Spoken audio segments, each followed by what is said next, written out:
स्वागत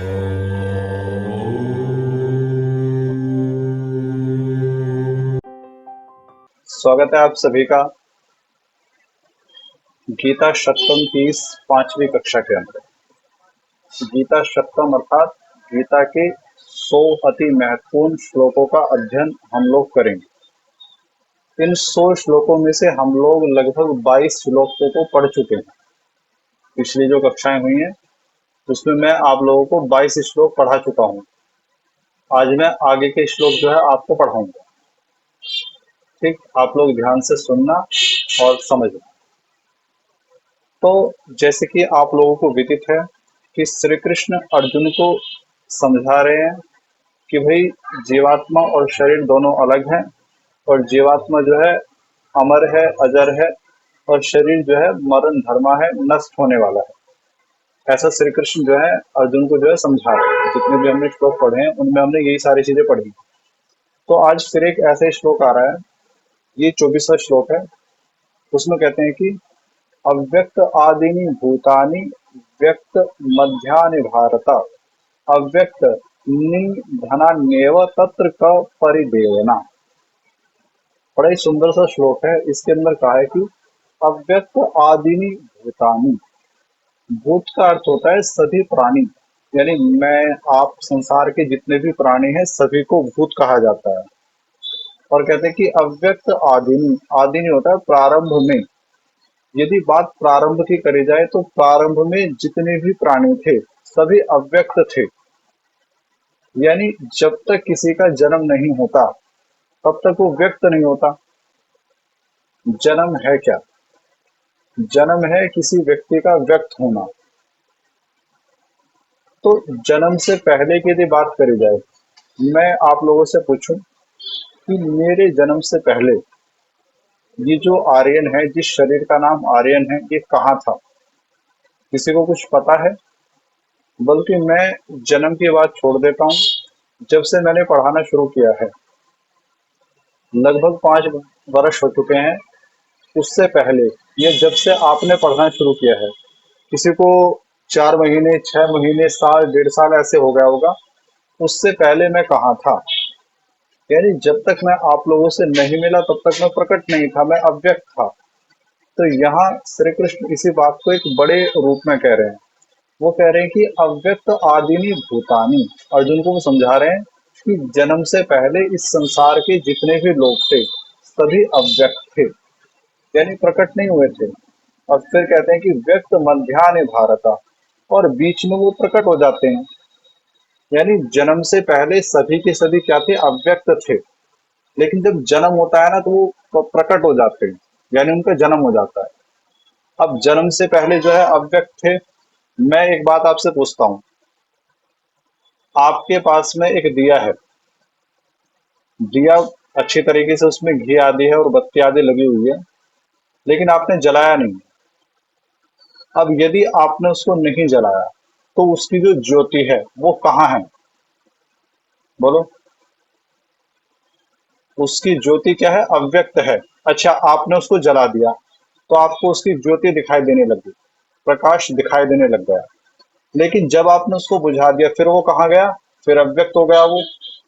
यानी प्रारंभ में वो अव्यक्त था, मध्य में व्यक्त हो गया और पश्चात क्या होगा? फिर दोबारा अव्यक्त हो जाएगा।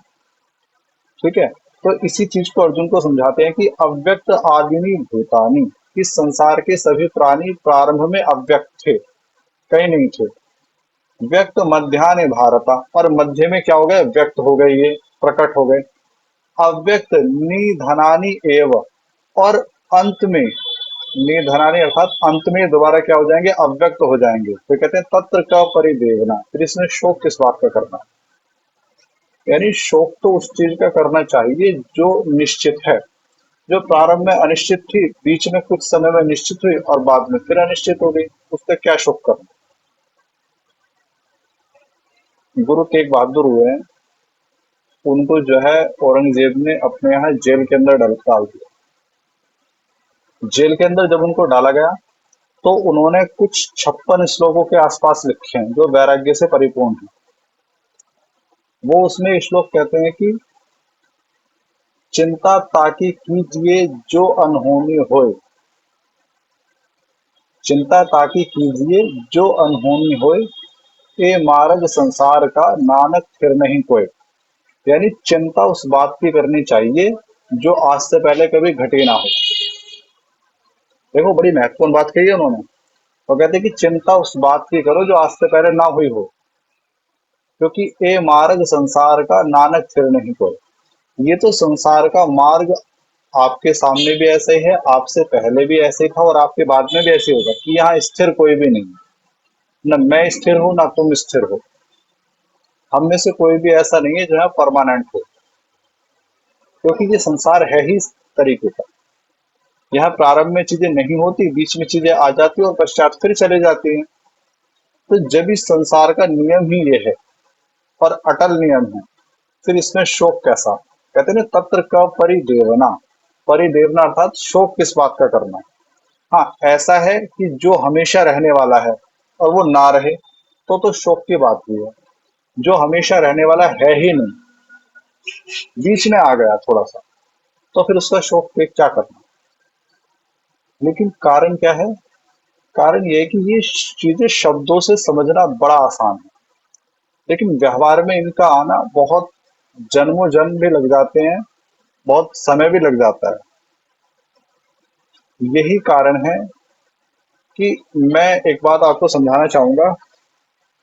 एक व्यक्ति है जो कि घर गृहस्थी के अंदर जाता है, जिसका अपना परिवार होता है। एक व्यक्ति ऐसा है जो विवाह आदि करने से पहले ही भागने लगता है। उसके भागने का कारण क्या है? उसको लगता है कि यदि मैंने विवाह आदि कर लिया तो मैं इस चीज के अंदर फंस जाऊंगा।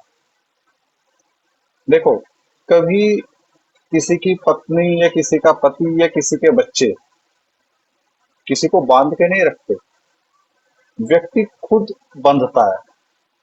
जैसे एक कहानी में बड़ा सुनाता हूँ कि एक बंदर है, बंदर को भूख लगी तो उसने देखा कि एक सुराही रखी थी, मुंह बड़ा छोटा था। उस सुराही के अंदर खाने की कुछ चीजें थी। अब उसने सुराही के अंदर हाथ दे दिया और वो चीज निकाल के मुट्ठी इस तरह बांध दिया। अब मुट्ठी तो देखो, वैसे तो हाथ पतला है, लेकिन मुट्ठी बंद करके तो ये बड़ा हो गया। अब वो जैसे ही बाहर निकाले तो वो बर्तन से बाहर ना निकले। बंदर चिल्लाए कि बर्तन ने मुझे पकड़ लिया। यही स्थिति संसार की है। तो संसार में व्यक्ति घर गृहस्थी के अंदर जाना क्यों नहीं चाहता? बहुत बार उसको ऐसा लगता है कि ये मुझे पकड़ ले, जबकि पकड़ता कोई किसी को नहीं, वो खुद ही दूसरों को पकड़े हुए है। एक तो ये वाली स्थिति है। एक उस सन्यासी की स्थिति है जो पहले ही बच के भाग लिया। देखो, एक घर गृहस्थी वाला व्यक्ति तो कहीं ना कहीं चलो परिवार में है कुछ इसके अंदर, लेकिन जो पहले ही इस चीज से भाग रहा है ना, समझ लेना उसका भी वैराग्य वो नहीं है। क्योंकि वैराग्य तो ऐसी चीज होती है जो भीतर से ही आती है व्यक्ति के अंदर। और जब ये भीतर से आती है ना, तो व्यक्ति चाहे परिवार में रहे चाहे परिवार से दूर रहे, वो फिर सम स्थिति में जीने लग जाता है। ये नहीं कि परिवार से भाग के ही वो सम स्थिति में जिएगा। तो भागने वाले भी जो है ना, कभी नई कुछ चीजें प्राप्त कर पाएंगे। प्राप्त वो कर पाएंगे जो जाग जाएंगे। अब वो कहीं भी क्यों ना हो, आप किसी भी स्थिति में क्यों ना हो, यदि आप जाग गए हो ना, तो वो सारी चीजें आप लोग प्राप्त कर पाओगे। तो इसलिए ये कहा गया है कि जागना है और शोक नहीं करना, क्योंकि चीजें पहले भी नहीं थी, बीच में आ गई हैं, पश्चात फिर चली जाएंगी। और ये ऐसा है। गुरु तेग बहादुर ने एक बात और कही है। वो कहते हैं कि राम गयो रावण गयो जाका बहु परवार, कछु नानक फिर नहीं यह सपने हो संसार। कि चाहे राम हो चाहे रावण हो, जिनके बहुत बड़े बड़े परिवार थे, वो तक चले गए। फिर आप और हमारी तो बात ही क्या है। कहने का अर्थ क्या है कि जाना है, ये निश्चित है। और यदि जाना है और ये निश्चित है, तो फिर क्यों ना जाग के जीना शुरू करा जाए। समझे? तो भागना नहीं है कहीं पे भी, वरन जागना है। और जब जागो तब सवेरा, और जहां से भी जागो वहीं से शुभ है। तो ऐसा नहीं है कि कहीं और जाके जागा जाएगा। जागना है तो अभी यहीं बैठे बैठे ही जाग सकते हैं। तो इसलिए थोड़ा समझना है। और अर्जुन को भी वो यही समझा रहे हैं कि शोक करने का कोई कारण नहीं। अगला श्लोक है 24वां और 25वां श्लोक है, उसमें कहते हैं कि देहि नित्यम अवध्यो अयम देहि सर्वस्य भारत, तस्मात् सर्वाणि भूतानि न तुम शोचितुम अर्हसि। लिखते हैं देही। देखो, दो शब्द हैं, एक है देही और एक है देह। देह का अर्थात होता है शरीर, और देही का अर्थ होता है शरीर के अंदर रहने वाली आत्मा। अब दोनों के बारे में बताया गया है, लिखते हैं कि देही नित्यम, यानी जो आत्मा है, देह के अंदर जो निवास करने वाला देही यानी आत्मा है, वो कैसा है? तो लिखते हैं कि देही नित्यम, वो नित्य है। और फिर कहते हैं कि अवध्यो अयम, और उसका वध नहीं करा जा सकता। क्योंकि अर्जुन को ऐसा लग रहा था नहीं कि मैं इनको मार दूंगा, या मैं इनको मारूंगा, या ये मुझको मारेंगे। तो श्री कृष्ण कह रहे हैं कि शरीर तो मिटने वाला है ही, लेकिन जो वास्तव में तू है, या जो वास्तव में ये है अर्थात जीवात्मा, वो नित्य है और वो अवध्य है, उसका नाश कभी होगा ही नहीं। और देहे सर्वस्य भारता, और वही जो है सभी की देह में विद्यमान है। यानी ऐसा नहीं है कि मैं तेरे से ये बात कह रहा हूं तो तेरे अंदर ही वो आत्मा है जो नित्य और अवध्य है। सर्वस्य देहे, वो सभी की देह में है, चाहे मैं हूं, चाहे आप हो, चाहे कोई भी क्यों ना हो। हम सभी की देह में एक ऐसी जीवात्मा है जो नित्य है और जो अवध्य है, यानी जो हमेशा रहने वाली है और जिसको कभी नष्ट नहीं किया जा सकता। ऐसी जीवात्मा जो है हम सभी के भीतर है। और कहते हैं कि तस्मात् सर्वाणि भूतानि ना तुम शोचितुम अर्हसि। और जब तू इस भाव में जीने लग जाएगा ना, तू समझ जाएगा इस चीज को, तो फिर किसी प्रकार का शोक नहीं रहेगा। क्योंकि शोक तो यही है ना भाई, शोक का सबसे बड़ा कारण क्या है? शोक का सबसे बड़ा कारण यह है कि हम ये मान बैठते हैं कि ये शरीर ही हम हैं, और फिर शरीर का दुख हमें अपना दुख लगता है, शरीर का कष्ट हमें अपना कष्ट लगता है, शरीर की भूख और प्यास हमें अपनी भूख और प्यास लगने लगती है, शरीर की इच्छाएं तृष्णाएं हमें अपनी इच्छाएं तृष्णाएं लगने लगती हैं। देखो, शरीर जीवात्मा से बहुत बड़ा कनेक्टेड है। दोनों के बीच में एक ऐसा संयोग है जो बड़ा ही महत्वपूर्ण है। लेकिन बस यहाँ इतनी बात समझनी है, मैं ये नहीं कहता कि जीवात्मा को विचार करके और देह का जो है बिल्कुल ही तिरस्कार करना है, ऐसा नहीं कहूंगा। क्योंकि यदि देह का तिरस्कार कर दोगे ना, तो जीवात्मा क्या कर पाएगी? क्योंकि बिना शरीर के तो, बिना देह के तो देही कुछ भी नहीं कर पाता।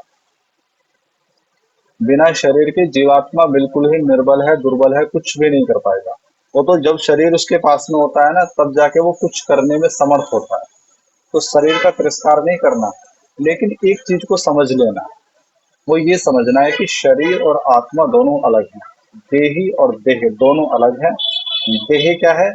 यदि मैं इसको एक साधारण सी भाषा में समझाऊं, तो देह क्या है? आपके शरीर के ऊपर के वस्त्र। और देही क्या है? आपका शरीर। ये मैंने एक उदाहरण से समझाया है। बाकी यदि गहराई में जाओगे तो ये शरीर ही क्या है? देह है, और इसके भीतर जीवात्मा क्या है? देही। ठीक। तो इस चीज को समझना है कि ये देही जीवात्मा जो है नित्य है और अवध्य है, किसी भी परिस्थिति में कभी भी नष्ट नहीं होगी। और जबकि जो शरीर है वो तो देखो नष्ट होने वाला है। इसलिए अर्जुन, युद्ध करो, ज्यादा चिंता मत करो, ज्यादा सोचो मत, क्योंकि इन सबके शरीर तो नष्ट होंगे, चाहे तू कर या ना कर। लेकिन इनकी आत्मा कभी नष्ट नहीं होगी, वो तू भी नहीं कर पाएगा, वो कोई भी नहीं कर पाएगा। तो इस बात को कहा गया है श्री कृष्ण के द्वारा। अब जो 25 तक के श्लोक थे ना, इस गीता शतकम के 25 तक के जो श्लोक थे, वो श्लोक इस चीज को समझा रहे थे, अभी हाल फिलहाल के जितने हमने श्लोक पढ़े हैं, कि ये शरीर और ये दोनों चीजें अलग अलग हैं। ये उसके अंदर एक विवेक जगा रहे हैं कि क्या शरीर है और क्या आत्मा है, और शरीर आत्मा दोनों किस तरीके से एक दूसरे से भिन्न है। अब जो आगे के श्लोक आएंगे वो स्वधर्म के ऊपर आएंगे। और देखो, स्वधर्म का अर्थ क्या होता है? आपका जो कर्तव्य कर्म है। आप यदि एक किसान हो और आप एक अच्छे से किसानी कर रहे हो, तो वो आपका स्वधर्म है। यदि आप एक शिक्षक हो और आप अच्छे से बच्चों को पढ़ाते हो पूरे तन मन धन से, तो वो आपका धर्म है, शिक्षक धर्म है। यदि आप अन्य किसी पद पे भी क्यों ना हो और आप अपना कर्तव्य बहुत अच्छे से कर रहे हो, तो वो आपका स्वधर्म है। अब जैसे एक किसान है, वो ज्यादा उपज के लिए बहुत अधिक जहर डाल रहा है, तरबूज खरबूजों के अंदर इंजेक्शन लगा लगा के पका रहा है उनको, गाय भैंसों को इंजेक्शन दे दे के जबरदस्ती उनका दूध निकाला जा रहा है, तो उसको बहुत अच्छा किसान नहीं कहा जाएगा। क्यों? क्योंकि वो अपने स्वार्थ के लिए जो है अनैतिक कार्य कर रहा है। यदि कोई अध्यापक है उसको बहुत अच्छे से पढ़ाना है, लेकिन बच्चों को अच्छे से नहीं पढ़ा रहा, वो उनकी कक्षाएं नहीं ले रहा है, कक्षाएं ले रहा है तो उसमें बहुत अच्छे से कार्य नहीं कर रहा है, तो उसको एक अच्छा शिक्षक नहीं माना जाएगा। तो अच्छा मनुष्य की सबसे बड़ी पहचान क्या है? जो अपने स्वधर्म का पालन करने वाला है। तो स्वधर्म का पालन करने का ही उपदेश जो है आगे के श्लोकों में दिया है। मैं आपको बताता हूँ, 26वां श्लोक है। लिखते हैं कि स्वधर्म अपि चावीक्ष्य न विकम्पितुम अर्हसि, धर्म्याद् हि युद्धात् श्रेयो अन्त्य क्षत्रस्य न विद्यते।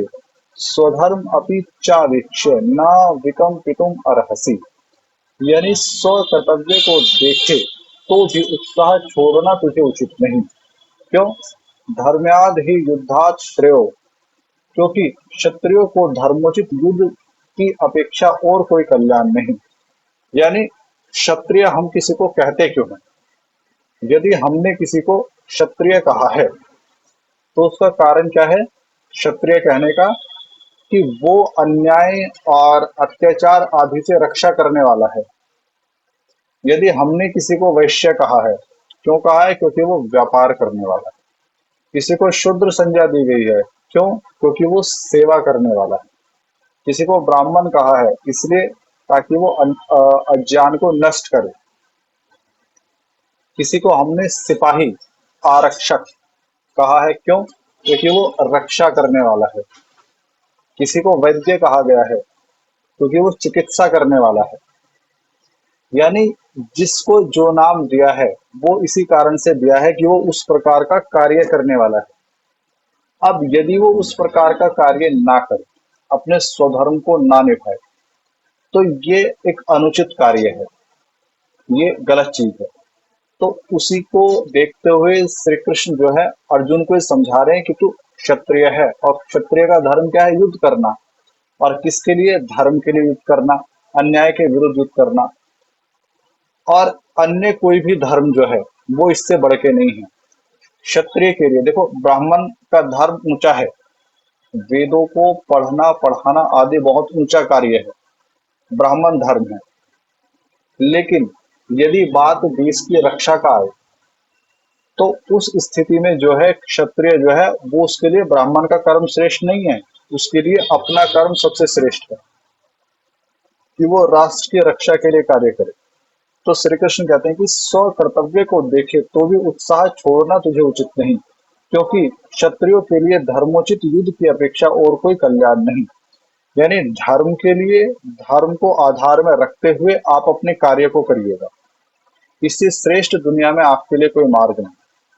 और मैं प्रारंभ से ये बात कहता आ रहा हूं कि गीता हम सभी के लिए है, हम सभी के जीवन को बदलने वाली है। यहाँ अर्जुन का कार्य यदि युद्ध करना है, जिसके कारण उसको क्षत्रिय कहा गया है, तो मेरा धर्म क्या है कि मैं आपको अच्छे से सारी चीजें पढ़ाऊं, सिखाऊं, धर्म के लिए कार्य करूं, ये मेरा धर्म है। यदि आप कुछ भी कार्य करने वाले हो, आप मान लीजिएगा कि एक घर में रहने वाली गृहिणी ही क्यों ना हो, तो घर के जो भी कार्य हैं उनको करना ही आपका क्या है? स्वधर्म है, अच्छे से उनको करना। तो हम सभी किसी भी परिस्थिति में क्यों ना हो, हमें अपने कार्य को करना ही हमारे लिए क्या है? स्वधर्म है। और स्वधर्म जो है ना अन्य दूसरे के धर्म से ज्यादा अच्छा है।